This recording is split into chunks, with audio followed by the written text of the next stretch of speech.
Saya akan mencoba untuk membuat semacam flashback dari 6 minggu kita bersama ya, dari mulai pengantar, situasi dan konektivitasnya. Slide berikutnya ya. Jadi naik lagi.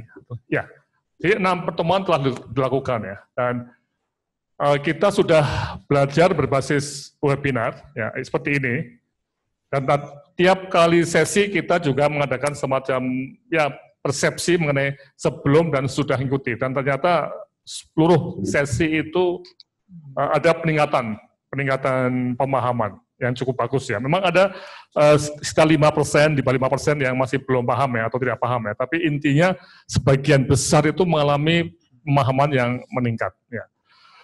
Kemudian bagi yang tidak mengikuti webinar karena kesibukan yang lainnya, kami juga menyediakan platform web dengan reportase dan kerangka acuan kegiatan yang bisa dipelajari tidak live ya. Jadi on demand dan waktunya tergantung pada kesibukan yang bersangkutan ya.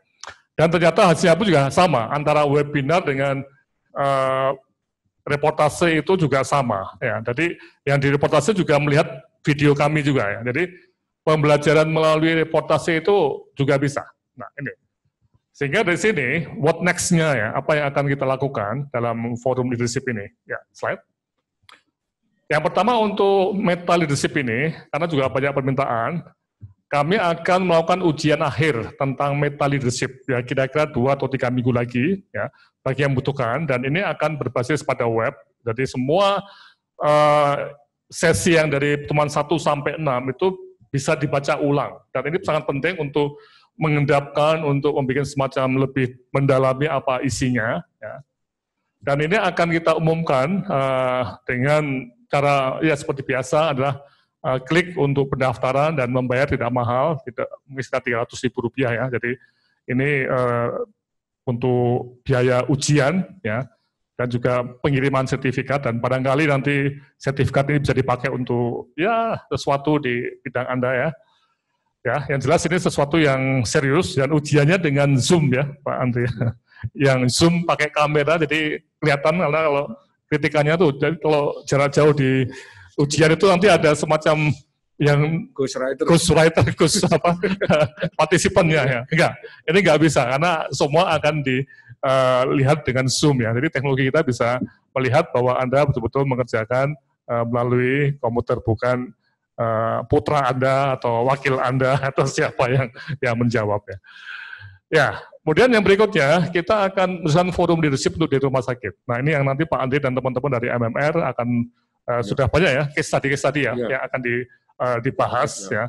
Termasuk tadi yang Pak Fajar ya dan Bu Sandra bisa nggak menginisiasi untuk teman-teman rumah sakit yang standalone loh. Ya kami dari UGM akan membackup apa tentang ini. Jadi monggo Bu Sandra, Pak Fajar ya, Arsi ya. Bisa nggak Bu Sandra? Mau nggak? Boleh, nanti saya jajaki Pak. Ya, coba deh dibikin program ya, bagaimana tadi yang tantangannya Pak Fajar tadi ya, betul ya Pak Fajar ya? Kita akan coba ya. Baik. Kemudian juga di dalam konteks sektor kesehatan ya, ternyata ini juga ada banyak yang masuk ke saya supaya konsep meta leadership ini juga diberikan ke dinas kesehatan nih, karena kalau hanya rumah sakit itu mungkin kurang, karena nanti kadin kesehatan tidak paham ya. Atau juga perguruan tinggi untuk para dekan, para direktur poltekkes dan sebagainya. Ya ini saya juga mau mencari teman ya, karena mungkin tidak mungkin karena Pak Andi sudah kewalahan untuk rumah sakit ya, jadi rumah sakit sudah fokus sendiri ya. Untuk dinas kesehatan ini siapa? Nanti saya juga akan mencari partner ya, ataupun untuk para dekan itu juga kita akan coba cari partner ya. Oke, jadi ini what next-nya terakhir saya kira, dan yang juga penting bahwa sekali lagi ini masih pembelajaran perorangan ya. Kita belum sampai ke kelompok yang tadi Pak Pri juga sudah menyatakan ini bisa dipakai juga untuk mempelajari leadership ini secara hierarki. Juga di rumah sakit ada KSM yang tentunya itu leader dalam bidang klinis ya, jadi clinical leaders.